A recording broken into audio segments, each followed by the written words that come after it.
Hey everyone, welcome back to the channel. We're working on the Supra for another day. I talked last week about an idea I had with riv nuts, and so that we can bolt the frame, the body kit together without permanently like gluing it together. So my idea was I was going to take, here I'll show you, I was going to take some riv nuts, and I've got them over here, and I was going to, so first what I was going to do, I was going to take a riv nut like this, and I was going to put this in the fiberglass so that I can bolt to it. And then on the bottom piece, I was going to drill a larger hole. But I put a riv nut, I've been playing around with these here riv nuts and fiberglass, and it's okay, but I'm not super happy with it. So then I started playing around with this, and I was like, maybe I'll put a riv nut in a washer like this above the fiberglass and drill a hole in the fiberglass so that it's a larger circumference. Like, it's not putting all that stress just on that one little spot of the fiberglass. It's covering a larger circumference, which is probably a better idea. But now what I've decided to do is I just went out and bought some stainless, and I think what I'm going to do is I'm going to make a plate to go on top. Inside I'll make a plate. So this is the bottom of the bumper. I'm going to make a plate that sits all the way in there, that's the same size. Then I'll make a plate for the top that's got, let's say, 4 riv nuts in it, but it's a plate that sits inside of the quarter. So I put the quarter on there, it's got a plate inside, and then when I bolt it, I'll make another plate for the bottom, and when I bolt it together, it's going to have support going all the way along, steel plates clamping it into place, keeping the seams nice and tight, and it's not going to put any pressure on one specific spot on the fiberglass. It's going to distribute that weight out across the whole edge, and I'm going to do that for all of them. I'm going to do it for, you know, where the fender meets the side skirt, the front bumper meets the front fender, stuff like that. I think that's the plan. I'm going to make up some jigs. That's actually what I'm going to do in today's video. I'm going to make up some templates and just see if it works, and then pick Dave's brain when he gets here, because not that it won't work with the fiberglass or even with the washers distributing a weight over a little bit bigger area, but I want the best possible job that can be done, and I think that's going to be with a steel plate to distribute the load over the entire part that's being bolted on, be it a fender or a side skirt or front bumper or whatever. I think if we can get that weight over the whole surface, I think it's going to be a much better job, and we don't have to worry about anything cracking or coming loose down the road. So I think what I'm going to do today is I'm going to play around. I'm going to make some templates, and I'll update you guys as I'm going along, kind of show you what I was thinking. All right, everyone. So I've been playing around for a couple hours here. And yeah, I've decided that what I'm going to do is I think I'm going to get the piece of aluminum and make the brackets like a plate for the top and the bottom for the riv nuts, kind of hold together. So I'll show you, you know, so I've been around the whole car and I made things like this.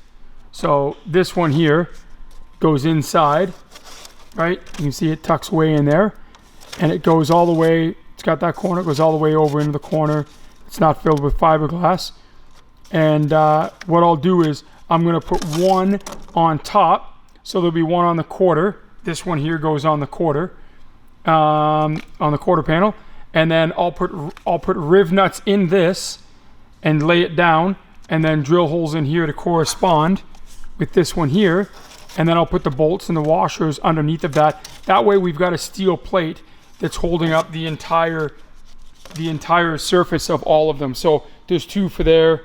There's 2 for this side here, and then do the same thing for the skirt to the rear quarter, from the skirt to the front fender, from the front fender to the bumper, from the bumper to the front fender, same thing down this side.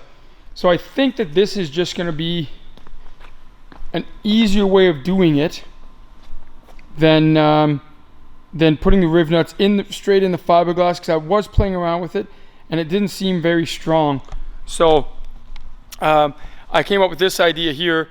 I was thinking about it before, if the riv nuts didn't work inside the fiberglass, how to do it. and was thinking about a bracket. I think a couple people left a comment as well, so we're all on the same page here, thinking that it would be nice just to have it serviceable. God forbid something happens or someone backs into that we can take it off, paint it. Plus, like I've said in previous videos, I really don't want to put the car together. And then be climbing in and out of it, putting the interior in it, putting the motor, the transmission, the rear sub-assembly, doing all the brakes and the brake lines and suspension and all that stuff with a body kit that just had a $10,000 or $15,000 paint job put on it. We definitely want to make sure that we're keeping it, so when the car is done, we're going to obviously have to work around the back quarters. So the back quarters that are going to be fixed to the car, and the B pillars and A pillars, we're going to have to work with that stuff because it's on the car. But the rest of the stuff, the door skins, like I said, I'm going to be taking even the doors off. Once we get the doors, or the body kit and everything on and aligned, I'm going to be taking even the doors off because I just don't want to be messing around with it on the car. So we'll have to work around a little bit. Like I said, I'm probably going to end up taping the rear quarters once they're on. I'll probably end up covering them with tape or whatnot, and same with the B pillars and the A pillars, because I don't want to risk scratching it. By the time it's all painted up and we're starting to do the reassembly on it, we want to make sure that paint job is protected. So to have all the pieces off, I think what I'll do is once it's painted, it's still got to go to primer. We're still far away from paint, but once it is painted, I'm probably going to end up leaving all of the parts that we don't need for assembly out at Paintworks. They can do their stuff. Once the body's painted, we can bring it back. We can start assembling it. We can start putting the engine, the transmission in, stuff like that. And not have to worry about chipping the paint. So I'm going to keep going here. I'm going to go get that plate of aluminum. I think I'm going to use 1/8 inch thick aluminum just to try and keep the weight down. The body kit is, it's not heavy, but it's not light. You know what I mean? Like, it is going to add some weight to the car. So we want to try and keep it as light as possible, obviously. So I'm going to use aluminum. I was going to use stainless just for the rust factor. I didn't want anything rusting or anything like that. But I think aluminum is, again, not going to rust, and it's going to be lighter weight. So I'm going to go get that plate of aluminum. I'll trace them all out, and like I said, I'll update you. I'll get that done, and I'll kind of show you the process, how I'm going to do it. Okay, so like I said, I traced out those, I made those templates out of cardboard there, and this is what I've ended up with. So this here is a 1/8 inch thick piece of aluminum, and like I said, I'm going to cut all of these pieces. Don't mind my chicken scratch, but I've got each one labeled what side's up. Like this is passenger side, this is the bottom side of the rear quarter to the skirt. I'm going to cut all these out, and then like I say, I'll have to make up some kind of jig to make sure all the holes are in the same spot. But this here should clamp the body kit together without cracking the fiberglass and distributing the weight over a large surface. So I'm going to get cutting these out. Should take me a little bit, and it's going to take you a long time. Is it? Yeah.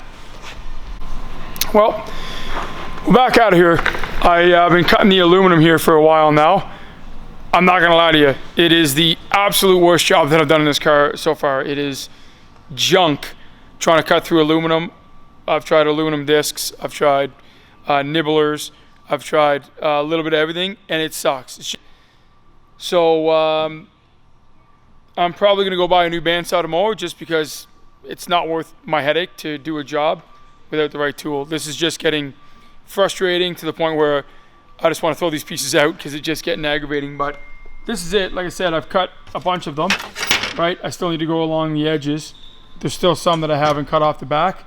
Like you can see I tried using a nibbler. It is just garbage to it's just garbage to try and cut this without a bandsaw. So I'm just going to go tomorrow down to the hardware store and buy a bandsaw just to cut these out because it's going to make my life a lot easier. And like I say, I will sit and work on stuff for hours as long as things are going smoothly. I have all the patience in the world. When things are not going smoothly, I am the worst person for it because, like I said, like I have no problem. I'll go out tomorrow and buy a bandsaw and use it once and maybe never use it again. That doesn't bother me. I'd rather go out and buy a new bandsaw for this because, I mean, I want these plates. I think it's going to make the kit a lot better. It's doing the job right, and it's just frustrating me trying to cut it with cutting blades and nibblers and stuff like that. It's just not going smoothly. So I'm going to end the video there today, guys. I didn't get as much done today as I wanted to because, like I said, it's extremely difficult to cut this aluminum with the blades and the nibblers and stuff. I'll get a bandsaw tomorrow, and it'll make my life a lot easier. But for those of you new to the channel, we're making up some plates here to modify this Veilside body kit that's going on that 97 Toyota Supra here that's upside down on the rotisserie. It's upside down because we just finished yesterday modifying these fenders here that still need to be muddied in and sanded down and stuff like that. But this is a 97 Toyota Supra. We're giving it away when we're done to one lucky subscriber. You don't have to buy anything. You don't have to put your name in for anything. You don't have to fill out any application. If you're subscribed to the channel, you're in it for your chance to win this after we put about $100,000 into it. So make sure you follow us on Facebook, Instagram, all that stuff, and make sure you hit that subscribe button for your chance to win.